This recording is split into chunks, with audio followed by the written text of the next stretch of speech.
Las sombras que reclaman su reino, el incubo del baño y el bosque de los colgados. El silencio de la medianoche no es nunca un silencio absoluto. Para aquellos cuyos sentidos han sido afinados por el miedo, el silencio tiene capas. El crujido de la madera que se contrae, el zumbido eléctrico de las paredes y a veces algo que no pertenece al mundo de los vivos. En la penumbra de una vivienda que debería haber sido un refugio y en los senderos olvidados de un parque construido sobre huesos, la realidad comenzó a agrietarse, dejando filtrar una oscuridad antigua y hambrienta, parte Inosín. El habitante de las tuberías. El año 2020 quedó marcado en la memoria colectiva como un tiempo de encierro, pero para una joven familia atrapada en las cuatro paredes de su hogar, la cuarentena no fue solo un desafío de convivencia, sino un descenso hacia una pesadilla doméstica. Él, un hombre joven dedicado a su esposa y a su pequeño hijo, comenzó a notar que el aire en el baño principal de la casa se volvía más denso, cargado de un olor sutil pero persistente a tierra mojada y algo mucho más fétido. Algo que recordaba a la descomposición orgánica. Al principio fueron pequeños golpes, un clan metálico tras los azulejos, como si una mano invisible golpeara las tuberías con una cadencia deliberada. Con el paso de las semanas, los sonidos evolucionaron. Ya no eran golpes, eran rasguños. Un sonido áspero, de uñas largas y romas arrastrándose contra el reverso de la cerámica.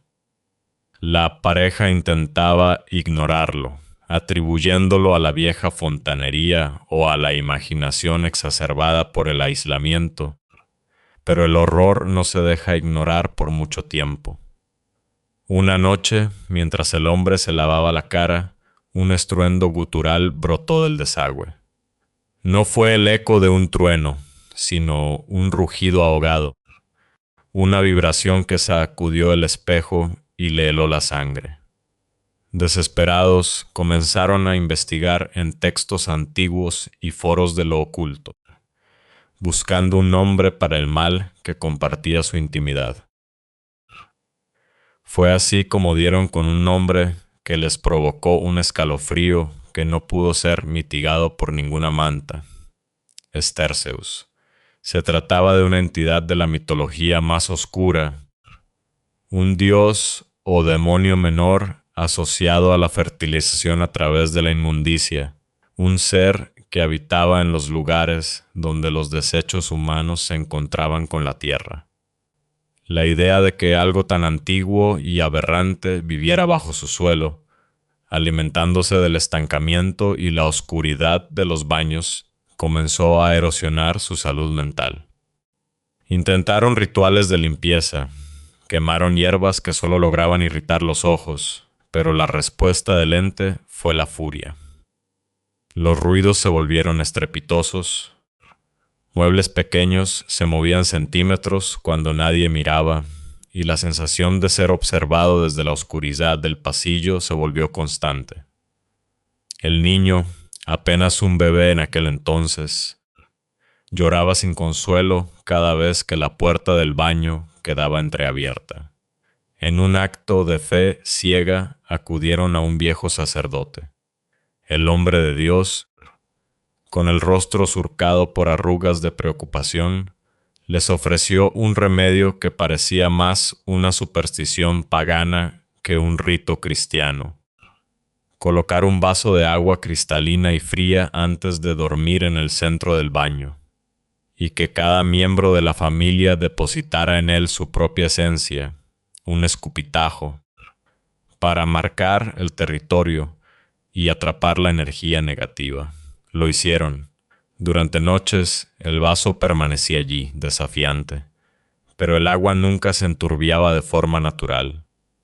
A veces, por la mañana, el líquido estaba tibio, como si algo lo hubiera calentado con su propio aliento. Los ruidos no se cesaron. La entidad era demasiado fuerte, o quizás simplemente ya no estaba sola. A medida que el niño crecía y el lenguaje empezaba a florecer en sus labios, el horror cambió de forma. Ya no eran solo ruidos. El pequeño, con la inocencia que le permitía ver más allá del velo, empezó a hablar de sus amigos. Pero no eran amigos imaginarios comunes. Eran pequeños, verdes y muy traviesos. El duende escondió mi carro. Papá, decía el niño con total naturalidad, señalando hacia las sombras bajo la cama. Lo que empezó como juegos de desapariciones de llaves y juguetes se tornó en algo siniestro. Una tarde, tras horas de buscar el muñeco favorito del niño, lo encontraron. Estaba dentro de la taza del váter, sumergido en el agua fría, con sus ojos de plástico mirando hacia arriba. El niño no pudo haberlo puesto allí. La tapa estaba cerrada y el pequeño apenas alcanzaba el borde. Fue una advertencia. El habitante de las tuberías y los duendes del bosque que rodeaba la casa habían formado una alianza de sombras, reclamando el hogar como su patio de juegos.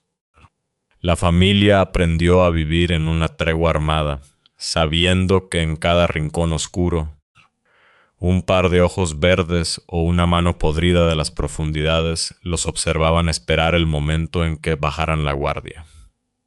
Parte 6. El eco de los ahorcados kilómetros más allá. En la ciudad de Barcelona, la historia de lo paranormal se tejía en los parques públicos. Lugares que de día rebosaban de vida y de noche se convertían en mausoleos abiertos al cielo. Años después del terror doméstico de la primera familia, un grupo de 4 adolescentes, empujadas por esa curiosidad temeraria que solo se tiene a los 15 años, decidieron aventurarse en un parque famoso por sus leyendas negras. El aire de Barcelona esa noche era inusualmente gélido, y la neblina se enredaba entre los pinos como dedos de fantasma. Caminaban por un sendero lateral, lejos de las luces de la calle, cuando el aire pareció congelarse. A unos metros de distancia, apoyada contra el tronco de un árbol centenario, vieron a una niña. Su vestido blanco resplandecía con una luz mortecina. Al acercarse, el horror las paralizó. La niña era de una palidez marmórea, y media cara estaba reducida a una masa de carne quemada y cicatrizada, un recuerdo eterno de un fuego que le arrebató la vida. Sus dedos, largos y finos, acariciaban la corteza del árbol con una ternura infinita, como si el árbol fuera el único ser que entendía su dolor.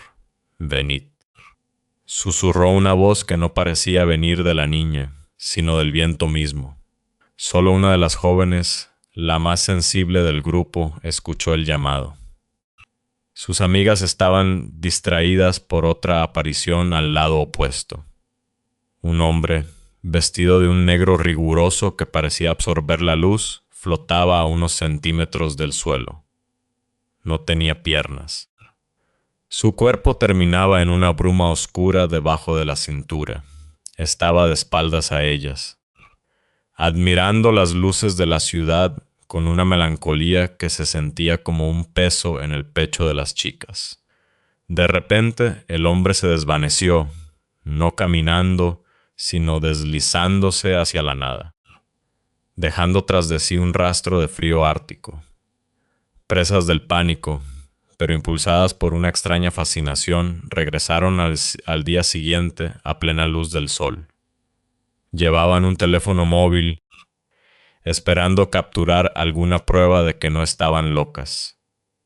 Mientras grababan cerca del mismo árbol de la niña, el silencio del día fue roto por una frecuencia extraña. La joven sintió un zumbido violento en su oído izquierdo, una presión que la hizo tambalearse. No fue hasta que llegaron a casa y reprodujeron el vídeo en un ordenador que la verdad se reveló. En el minuto exacto del zumbido, una voz masculina, clara y autoritaria, brotó de los altavoces, una voz que no estaba allí cuando grabaron. Hay alguien muerto aquí. La frase no era una advertencia, era una declaración de propiedad. Decididas a entender, volvieron una última vez. El bosque parecía haberlas estado esperando. De repente, la joven que servía de antena espiritual se detuvo en seco. Sus ojos se volvieron blancos, sus músculos se tensaron como cuerdas de piano. Frente a ella, el aire se distorsionó hasta formar una figura humana transparente, pero nítida. Era un hombre. Tenía el cuello roto, la cabeza inclinada en un ángulo imposible y una cuerda de cáñamo apretando su garganta. Con una mano espectral, el fantasma señaló hacia las ramas más altas. La chica estaba atrapada en una visión. Podía ver la soga balanceándose. Podía sentir el peso del cuerpo cayendo, el chasquido final de las vértebras. Era una representación teatral de su propia muerte, un bucle de dolor infinito. Sus amigas, asustadas, corrieron hacia ella y la tocaron para intentar despertarla de su trance. En el momento en que sus pieles hicieron contacto, el círculo se cerró. Como si la joven fuera un portal, todas vieron la escena simultáneamente. El ahorcado dejó de mirar el vacío y fijó sus ojos inyectados en sangre en ellas.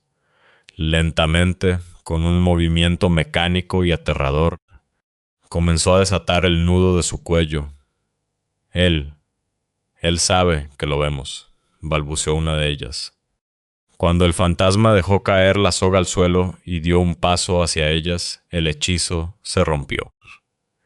El grupo huyó despavorido, sus gritos perdiéndose entre los árboles. Solo más tarde descubrirían la razón de tanta actividad. Aquel parque, hermoso y verde bajo el sol, había sido construido sobre un antiguo cementerio de la ciudad.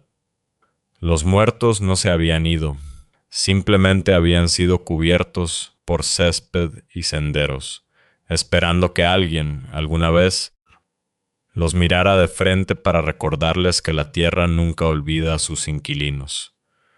Hoy, tanto la casa del niño que juega con duendes como el parque de los ahorcados siguen ahí. El velo es fino, y en el silencio de la noche, si escuchas con atención, podrás oír el rasguño en la tubería o el susurro entre los pinos, recordándote que el mundo de las sombras siempre está a un escupitajo o a un paso de distancia.